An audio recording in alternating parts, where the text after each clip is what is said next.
如果地图上记载的没，天津花也不止什么。什么？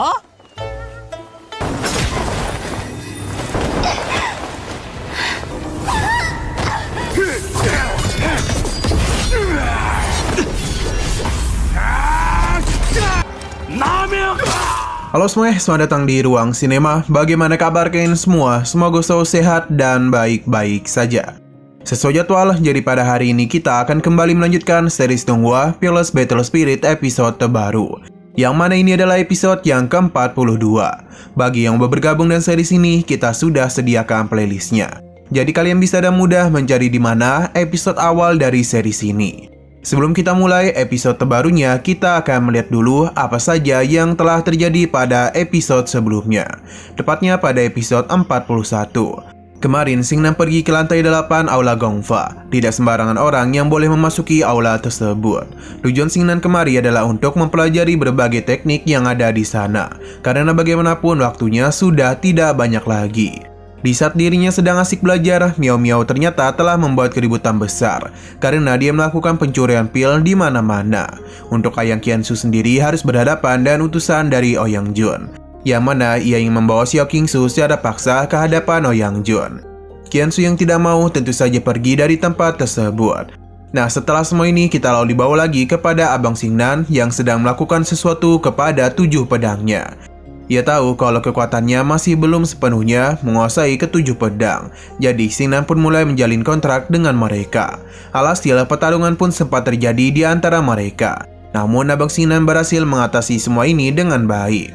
Ia pun berjanji akan membantu roh ke-7 pedang untuk memurnikan mereka, dan dengan begitu kekuatan dari ke-7 pedang akan meningkat. Sekarang kita akan melanjutkan episode terbarunya. Di sini kita dibawa ke sebuah perahu yang mana para murid sekte pergi ke Pavilion Huiyuan. Xingnan tidak sendiri karena Huanlong bersama dan para murid lainnya juga berada di sini. Tidak lupa Miao Miao juga ada di sini untuk menemani Xingnan. Su Youyu begitu terkesan dengan seekor paus spiritual yang melintas di atas perahu mereka. Ia pun menanyakan kepada tetua Tianyi berapa lama lagi mereka bisa sampai ke Pavilion Huiyuan. Sepertinya tempat ini sangatlah jauh sebab mereka masih membutuhkan suatu hari perjalanan lagi. Ia meminta para murid untuk sabar, terutama Su Youyu yang terus bertanya. Selain itu ia juga mengingatkan para murid kalau Pavilion Huiyuan hanya muncul 1 hari setelah 3 tahun. Jadi jika pun mereka telah sampai di tujuan, para murid harus kembali menunggu dengan sabar.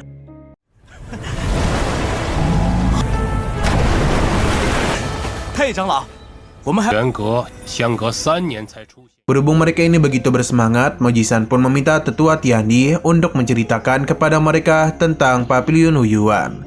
Bagi Miao Miao itu hanyalah loteng kecil saja, jadi untuk apa juga mereka semua bersemangat. Tetua Tianyi mentertawakan perkataannya, karena ia yakin kalau Miao Miao pasti tidak mengetahui betapa besarnya peluang yang ada di Pavilion Huiyuan, yang bahkan layaknya berada di alam atas. Seharusnya para murid sudah tahu kalau benua Canaan terbagi menjadi wilayah atas dan bawah. Wilayah bawah memang memiliki ratusan negara, tapi jika dibandingkan dengan wilayah atas maka itu sangatlah berbeda. Sebab alam atas begitu luas sehingga tak ada batasnya. Kedua alam ini dia ibaratkan dengan kolam dan lautan.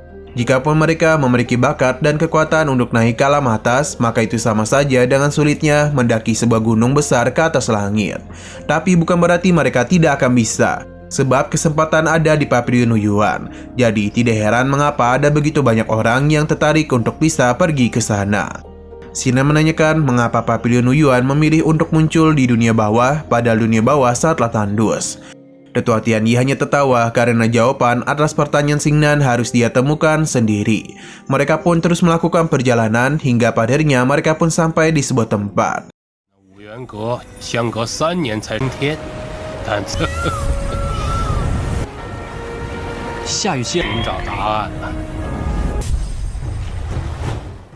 Tetua Tianyi melakukan perhitungan dan merasa mereka masih memiliki waktu sebelum Pavilion Huiyuan muncul. Jadi ia mempersilakan para murid untuk melakukan penjelajahan di pegunungan Xiyu. Rumor mengatakan kalau tempat ini memiliki sebuah gua kuno. Hanya saja ia meminta mereka untuk segera kembali di saat satu batu gantung menyala. Selain itu, jika mereka sedang dalam bahaya, Tetua Tianyi pun memberikan sebuah token. Jika token ini dihancurkan, maka ia akan datang untuk menyelamatkan para murid. Mereka paham, kini Xingnan dan yang lainnya pun mulai melakukan perjalanan. Miao Miao yang saat ini bersama dan Xingnan berencana untuk melakukan sesuatu, tapi dia ingin Xingnan bekerjasama dengannya. Xingnan pun penasaran apa yang bisa dirinya lakukan.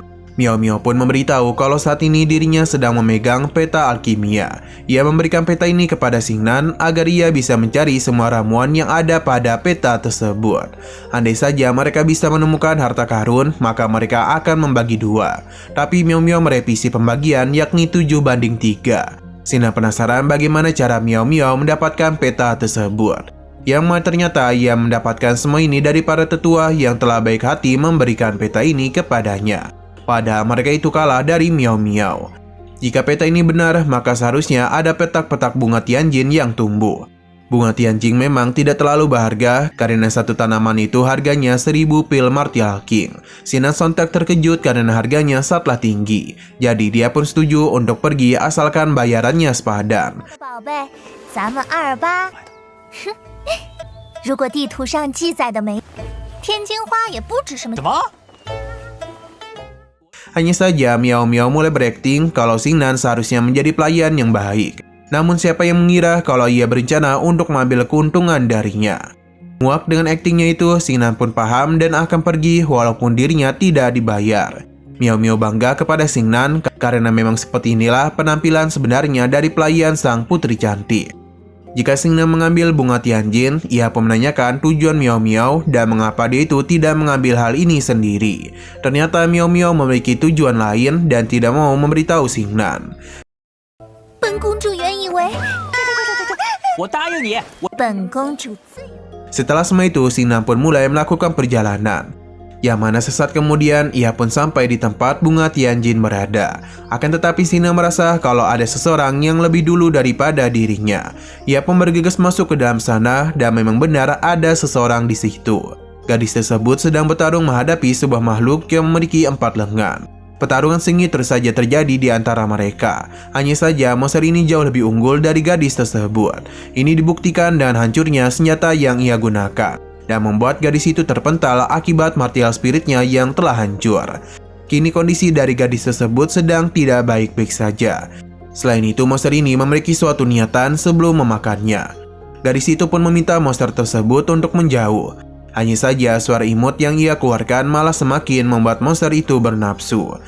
Gadis ini menjadi begitu ketakutan dengan nasibnya sekarang. Untung saja Abang Xingnan dan sigap melancarkan serangan kepadanya dan melindungi gadis itu.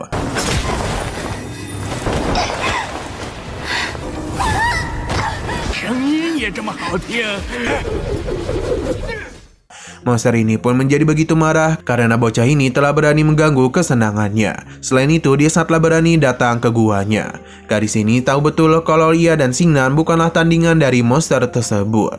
Jadi lebih baik ia mati saja dan meminta Xingnan untuk pergi dari tempat ini untuk bisa menyampaikan beritanya kepada Sekte 7 Wanita. Ia ingin kakak seniornya lah yang akan membalaskan dendam kematiannya. Xingnan tidak niatan untuk membiarkan seseorang mati begitu saja. Jadi intinya dia ini akan mengalahkan monster tersebut. Kekuatan dari monster ini sendiri berada di alam Xiantian tingkat ketiga. Dengan ketebalan energinya, Xingnan merasa masih bisa mengalahkan monster tersebut. Selain itu, ini adalah waktu yang bagus bagi Xingnan untuk melihat kemampuan dari pedang 7 jiwanya.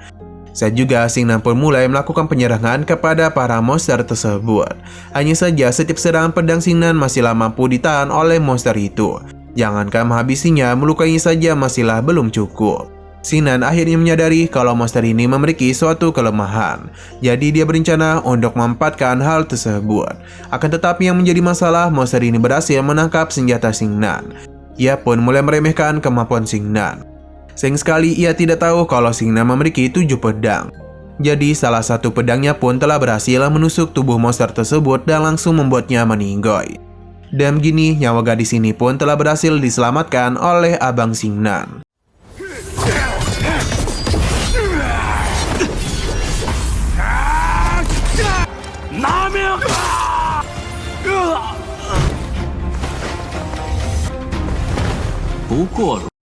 Nah, sayang sekali lagi seru-serunya, episodenya ini harus bersambung dulu. Oke, sekian dulu pada video kali ini. Untuk video selanjutnya akan segera hadir. Jadi bagi kalian yang ingin mengikuti series ini, langsung saja klik subscribe dan aktifkan loncengnya. Terima kasih yang sudah menonton video sampai habis. Jika kalian suka pada video ini, klik like dan share ke teman-teman kalian tentang channel ini. Dan ditunggu aja kelanjutannya. Oke, sampai jumpa di video selanjutnya.